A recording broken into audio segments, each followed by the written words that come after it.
¿Qué tal si esa demora no es resistencia, sino una constante verificación? Cada vez que buscas evidencia, confiesas ausencia, y la realidad no tiene más opción que coincidir. La mayoría cree que los resultados son la prueba del progreso, que el movimiento en el mundo exterior es la señal de que, por fin, algo está funcionando. De esa suposición nace una tensión silenciosa. Los ojos escanean la realidad sin descanso. La mente no deja de preguntar, ¿ya llegó? ¿Cambió algo? ¿Está más cerca? Y sin darnos cuenta, la atención deja de reposar en la creación para montar guardia sobre la carencia.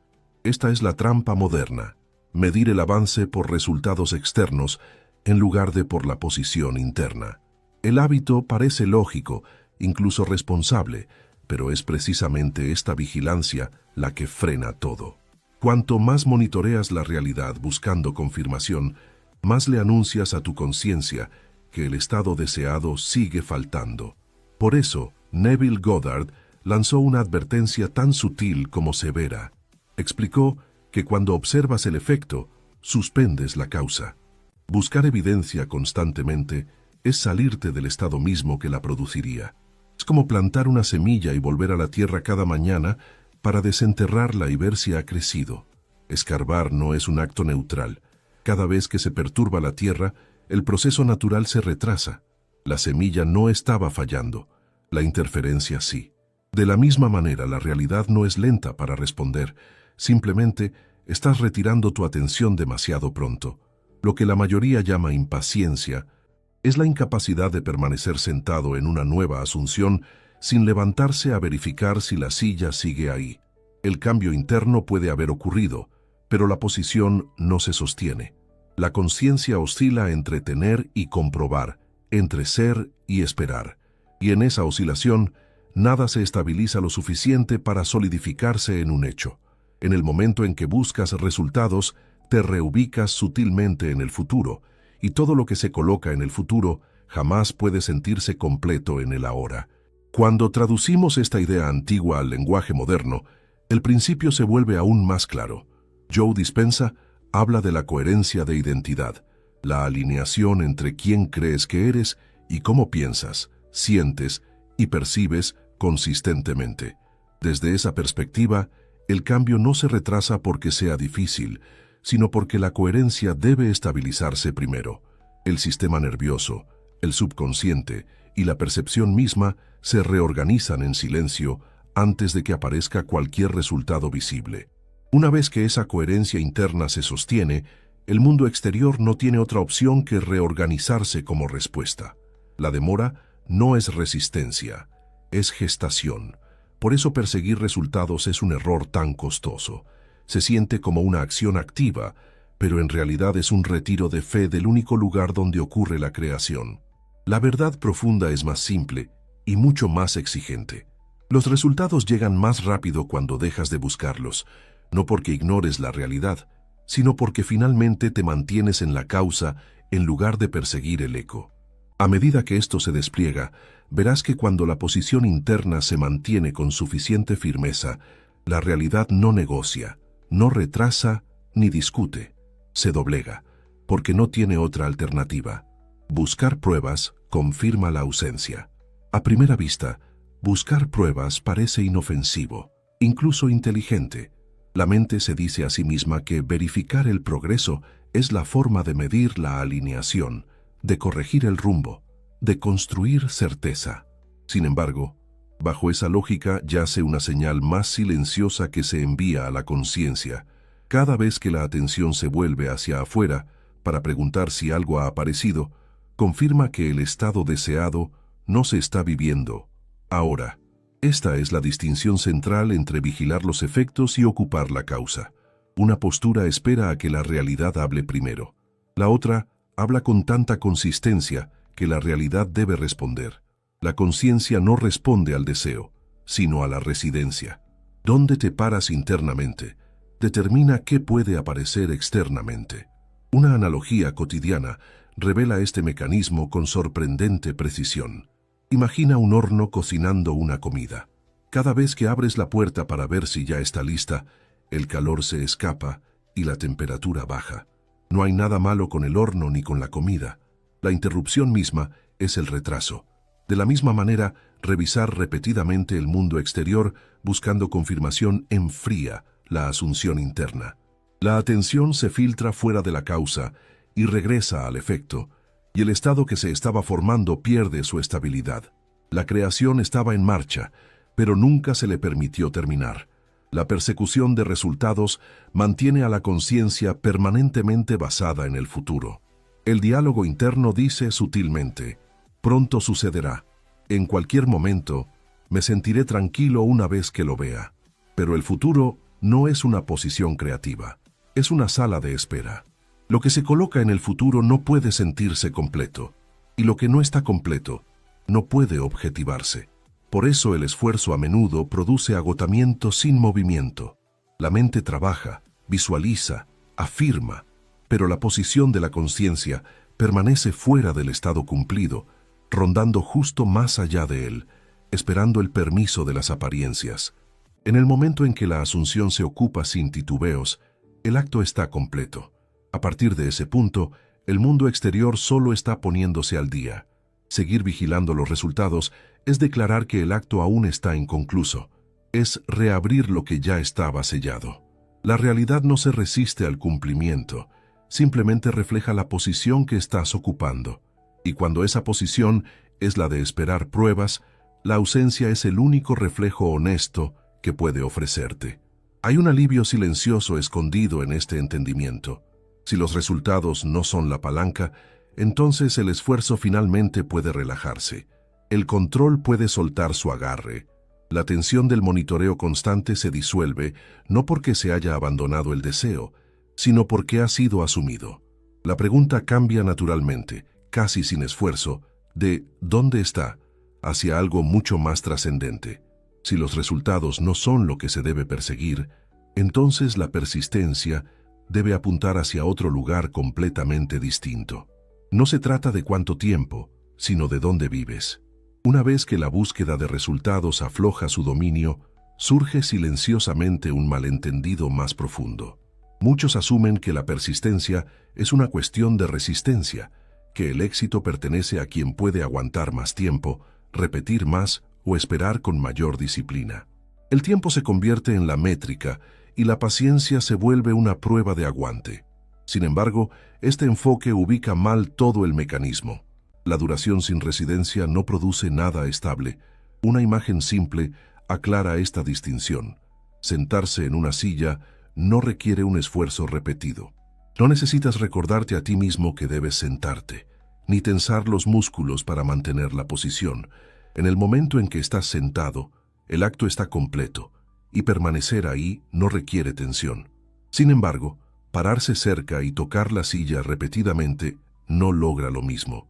Del mismo modo, visitar brevemente un estado deseado y luego salir para observarlo no es persistencia, es oscilación. La persistencia comienza solo cuando el estado se ocupa como un lugar de residencia en lugar de un destino turístico.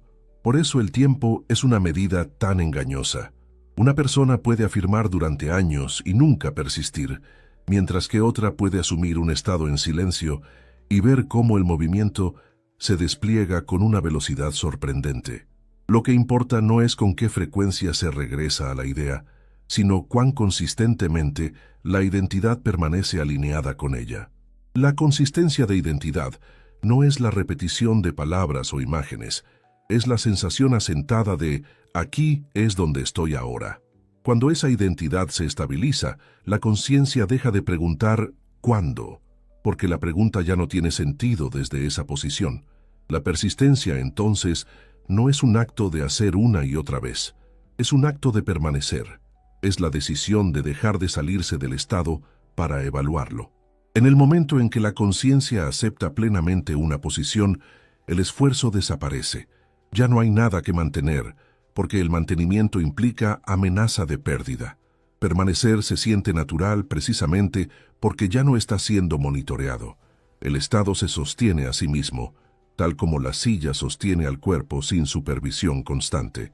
Cuando esta distinción se ve con claridad, la presión de forzar resultados se disuelve aún más. La persistencia ya no se siente como disciplina o sacrificio, sino como lealtad a una residencia interna. La mente se vuelve más tranquila, no porque el deseo se haya debilitado, sino porque la identidad se ha asentado. Y desde esta posición estable, comienza a formarse una pregunta más precisa, no sobre el tiempo, no sobre la repetición, sino sobre la naturaleza del estado mismo. Si la persistencia se trata de dónde vive la conciencia, entonces la verdadera indagación se vuelve inevitable. ¿Qué es exactamente el estado que debe ser vivido?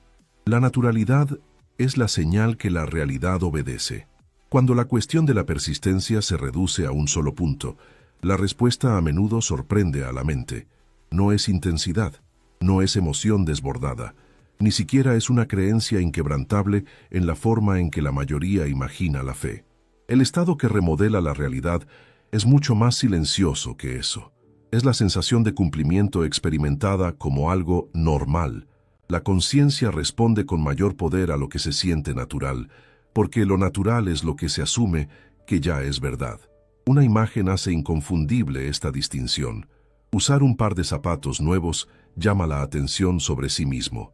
Cada paso se nota. Hay rigidez, consciencia y ajuste. Unos zapatos viejos y cómodos, en cambio, desaparecen por completo de tu atención. No exigen confirmación ni corrección. Simplemente funcionan como parte del movimiento del cuerpo. De la misma manera, un estado cumplido que todavía se siente nuevo requiere monitoreo. Un estado cumplido que se siente normal ya no necesita atención para sostenerse. La realidad responde a lo segundo. Por eso el cumplimiento es calma en lugar de emoción. La euforia implica que la llegada es reciente o incierta. La calma implica que nada ha cambiado, porque nada necesitaba cambiar. La mente que está cumplida no escanea en busca de validación, porque la validación sería redundante. Hay una aceptación tranquila, un sentido sutil de finalización, como si el asunto ya se hubiera resuelto. Esta es la señal interna que el subconsciente reconoce como definitiva. Neville Goddard identificó esta naturalidad como la verdadera marca de la impresión. Cuando el deseo ya no se siente especial, frágil o condicional, ha sido absorbido. En ese punto la repetición se vuelve innecesaria y la visualización se desvanece por sí sola. El estado ha sido impreso no a través de la fuerza, sino a través de la familiaridad. La conciencia ha dejado de introducir la idea y ha comenzado a vivir desde ella. Lo que hace que esta etapa sea un reto no es su complejidad, sino su simplicidad. La mente a menudo se resiste a lo ordinario, confundiéndolo con indiferencia. Pero la indiferencia no es la ausencia de deseo, es la ausencia de carencia. El cumplimiento que se siente normal es la posición precisa donde el esfuerzo se disuelve y la persistencia se vuelve fluida. Es aquí donde la realidad comienza a reorganizarse silenciosamente, sin anuncios ni espectáculos. Y es también aquí donde los sentidos tienden a protestar con más fuerza, porque el mundo exterior rara vez cambia en el mismo instante que el interior. En el momento en que el estado cumplido se asume como normal, las apariencias parecen quedarse atrás, creando una tensión sutil. La mente nota el contraste y siente la urgencia de revisar, de verificar, de corregir. Esto no es un fracaso, es el siguiente umbral. El desafío ya no es cómo entrar en el estado, sino cómo permanecer allí cuando los sentidos argumentan lo contrario. Justo cuando un nuevo estado comienza a sentirse natural internamente, el mundo exterior a menudo parece hacer lo opuesto. Las circunstancias se presentan con renovada claridad, los hechos parecen más ruidosos y las condiciones se sienten extrañamente persistentes. Esto no es coincidencia, ni es castigo, es la simple mecánica de una conciencia dividida. Cuando la atención titubea entre lo que se asume y lo que se percibe, surge la tensión, no porque la realidad se esté resistiendo, sino porque se están ocupando dos posiciones a la vez. Los sentidos reportan historia, mientras que la asunción anuncia una conclusión. Hasta que no se le da prioridad a una, la experiencia se siente como estar estirado entre dos líneas de tiempo. La realidad no requiere fuerza, requiere una dirección singular. Las circunstancias siempre van a la zaga de la asunción porque son efectos, no causas. Son ecos de estados previos, reflejando fielmente lo que la consciencia ocupó anteriormente. Discutir con ellas es discutir con el pasado. Negociar con ellas es darles una autoridad que no poseen. Los hechos parecen convincentes porque son tangibles, medibles y socialmente reforzados, pero siguen siendo secundarios. No tienen poder creativo propio. Su única función es mostrar lo que ya ha sido asumido. Por eso, negarse a negociar con las apariencias no es negación, es alineación. Es el reconocimiento de que los hechos son reportes, no órdenes. La conciencia no necesita dominarlos ni fingir que no existen. Simplemente necesita dejar de consultarlos para pedir orientación. En el momento en que la atención deja de pedir permiso a las circunstancias, su influencia se debilita naturalmente. Comienzan a reorganizarse, no porque se haya luchado contra ellas, sino porque su fuente ha cambiado. Neville Goddard describió esta etapa como la prueba de fe, no en el sentido moral, sino en el sentido posicional. La fe, en su enseñanza, era la lealtad a una asunción a pesar de la contradicción sensorial. No intensidad emocional, no optimismo ciego, sino consistencia tranquila. El mundo exterior puede gritar, pero no tiene voto frente al estado que la conciencia habita consistentemente. El sonido no tiene autoridad sobre la posición. Conforme esto se aclara, la lucha con los hechos empieza a disolverse. Lo que antes se sentía como oposición, ahora se ve como inercia, un simple retraso en el impulso. El estado interno ya se movió. El mundo exterior apenas se está poniendo al día. Para permanecer inamovible durante este intervalo, la atención debe volverse más disciplinada. La persistencia no es un esfuerzo sostenido aplicado a un pensamiento, sino una atención sostenida descansando dentro de un estado. La atención no es pasiva, es consentimiento. Donde sea que la atención se pose, se le instruye silenciosamente a la vida que continúe en esa dirección. Por eso persistir se siente agotador cuando la atención está dispersa. Cuando la atención sigue saltando de un estado a otro, nada se resuelve. Cuando descansa, se forma la coherencia. Por eso la fuerza es una herramienta tan pobre para el cambio interno. La fuerza introduce resistencia, implica oposición, esfuerzo y lucha. La redirección suave, en cambio, implica certeza. Cuando la atención se desvía hacia la duda o las apariencias, regresarla no requiere corrección ni autocrítica, requiere reconocimiento. La mente simplemente está siendo guiada de vuelta al lugar donde ya decidió vivir. La persistencia no se trata de evitar las distracciones para siempre, sino de regresar sin drama cada vez que la atención divaga. Neville Goddard enfatizó esta distinción con mucho cuidado. No aconsejaba luchar contra pensamientos indeseados ni suprimir la información de los sentidos. Aconsejaba regresar al sentimiento, regresar a la asunción, regresar a la posición interna. La resistencia le da energía a los estados no deseados. El retorno les retira la energía sin conflicto. Con el tiempo, aquello a lo que regresa se fortalece y lo que ignora se disuelve. Cuando la atención descansa en el cumplimiento, aunque sea breve pero consistentemente, el estado gana densidad. Empieza a sentirse más pesado, más real, más estable. La necesidad de verificar se desvanece porque la atención ya no está aburrida ni incierta. Tiene algo en donde descansar. Este es el momento en que la persistencia deja de sentirse como una tarea y empieza a sentirse como una preferencia.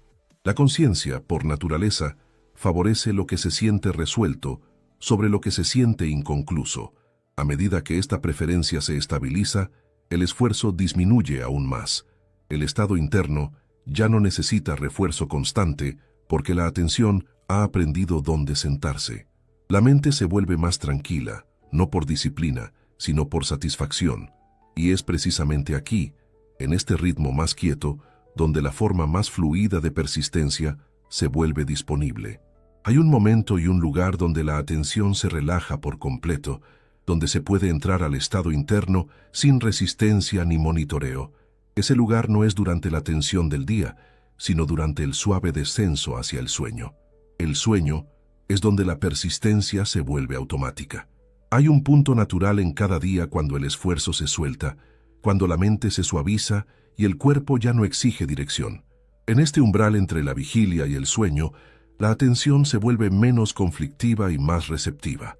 Las facultades críticas se aflojan, no porque sean forzadas a un lado, sino porque ya no son necesarias. Este es el estado que siempre ha tenido una autoridad creativa silenciosa. Cuando la consciencia entra en él gentilmente, la persistencia ya no se siente como algo que debe mantenerse, se convierte en algo que se sostiene a sí mismo. Esta condición, a menudo llamada el estado similar al sueño, no es poderosa por ser dramática, sino por estar desprotegida. La mente ya no está escaneando en busca de contradicciones o pruebas, ya no está negociando con los hechos, simplemente acepta las impresiones tal como surgen. En esta apertura, incluso una implicación breve tiene más peso que horas de visualización forzada en un estado de alerta total. El valor no reside en la duración, sino en la permeabilidad. Lo que entra en la consciencia aquí no encuentra resistencia al pasar. Una analogía simple captura esto perfectamente. Es como poner un temporizador antes de salir de una habitación. Una vez configurado, no hay que hacer nada más. El proceso continúa por su cuenta, sin supervisión. De la misma manera, una escena corta o un sentimiento que implique cumplimiento, cuando se introduce en este borde del sueño, sigue trabajando sin más esfuerzo. La conciencia no necesita recordatorios. Ya aceptó la instrucción. Por eso la visualización esforzada a menudo decepciona. Cuando la mente está totalmente despierta, quiere controlar la imagen, ajustarla, mejorarla y monitorear su efectividad. Esa vigilancia impide la impresión. En contraste, una implicación breve y simple sentida por la noche no provoca análisis. Se desliza más allá de la mente superficial y se asienta directamente en las capas más profundas de la identidad. La escena no necesita ser vívida, solo necesita sentirse definitiva.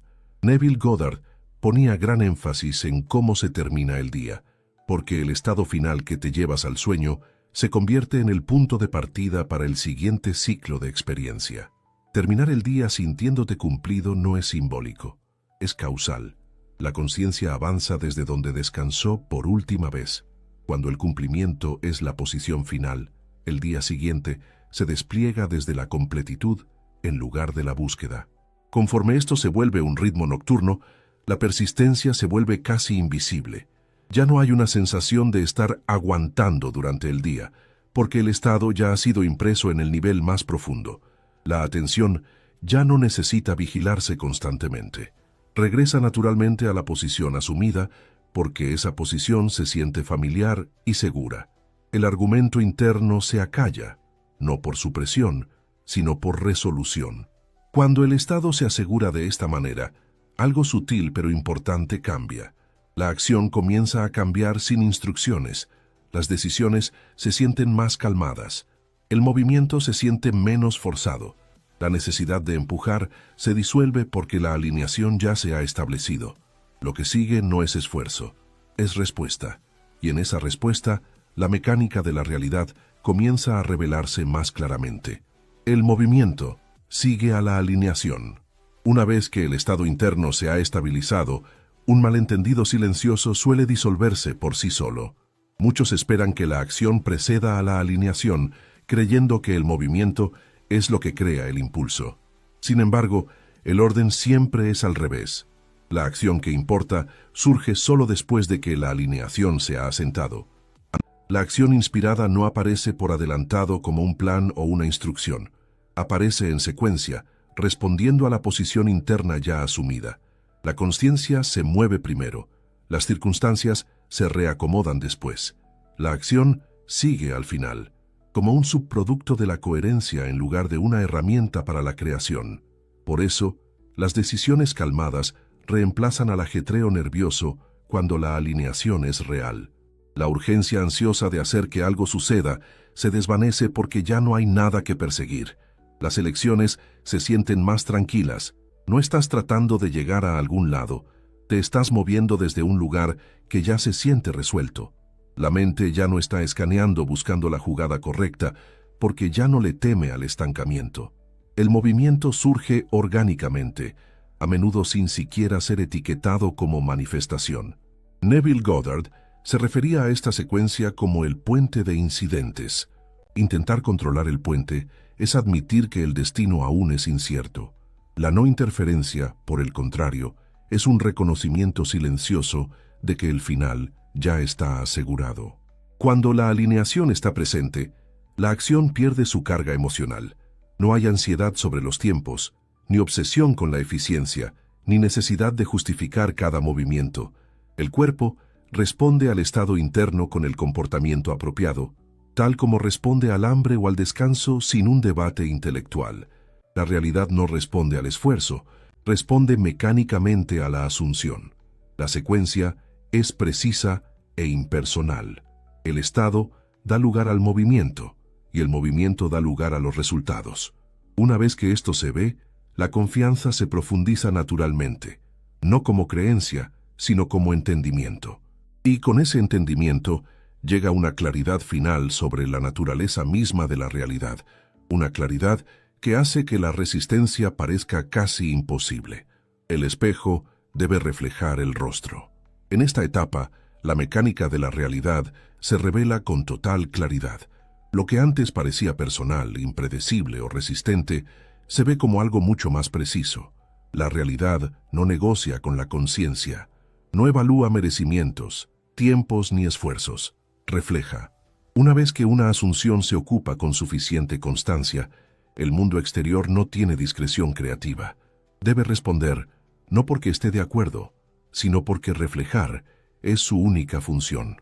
El espejo no decide qué mostrar, solo puede devolver lo que se para frente a él.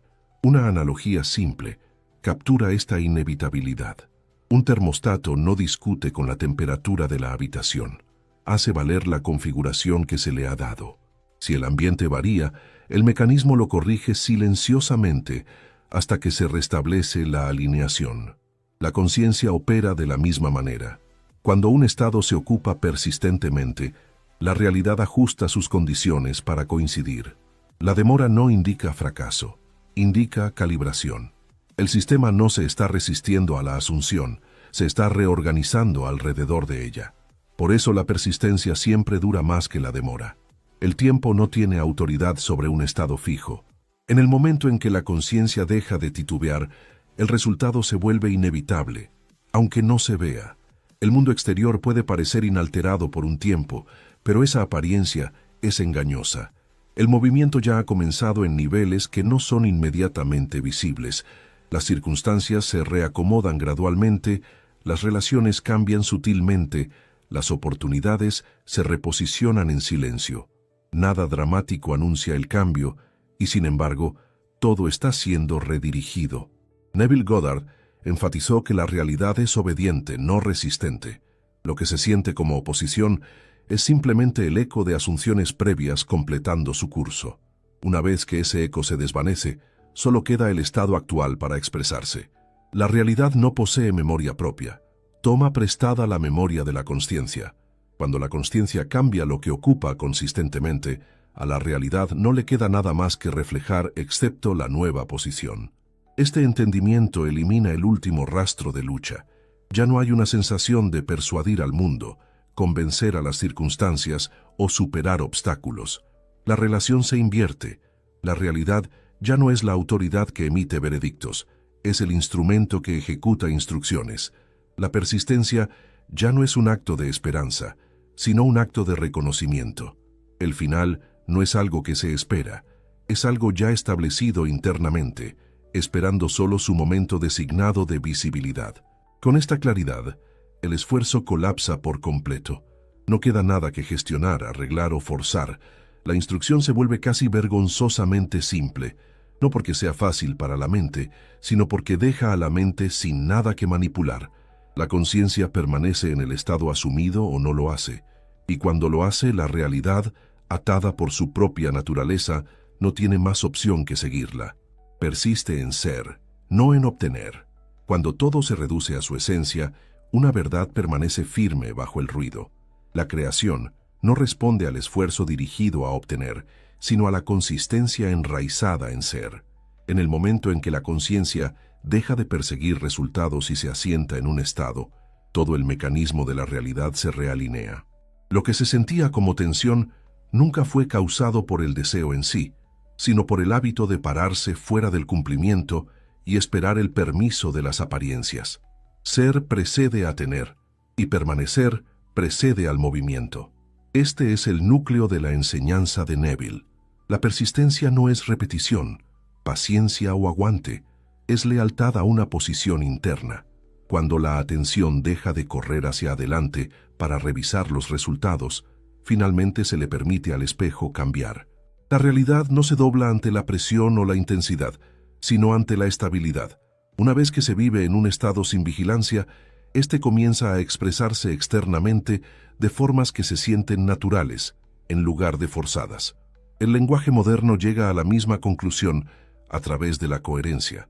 Joe Dispenza explica que una identidad sostenida produce un cambio externo inevitable. Cuando los pensamientos, las emociones y el autoconcepto se alinean consistentemente, el cuerpo y el entorno deben reorganizarse. El retraso que tan a menudo frustra a la gente no es resistencia, es ajuste. La realidad se está recalibrando para coincidir con aquello desde donde la conciencia ha decidido vivir. Por eso, mientras la mente se suaviza y el esfuerzo se disuelve, se entra al estado como si el asunto ya estuviera resuelto. No hay necesidad de revisarlo compulsivamente ni buscar pruebas al día siguiente. Las pruebas pertenecen a los efectos, no a las causas. Cuando la persistencia cambia de obtener a ser, la realidad responde automáticamente. Las circunstancias se reacomodan, las decisiones se suavizan y el movimiento se despliega sin tensión. El proceso no requiere creer en la posibilidad, solo residir en la asunción. Persiste en el sentimiento, no como una técnica, sino como un hogar. Desde esa posición, la realidad no tiene más opción que seguirte.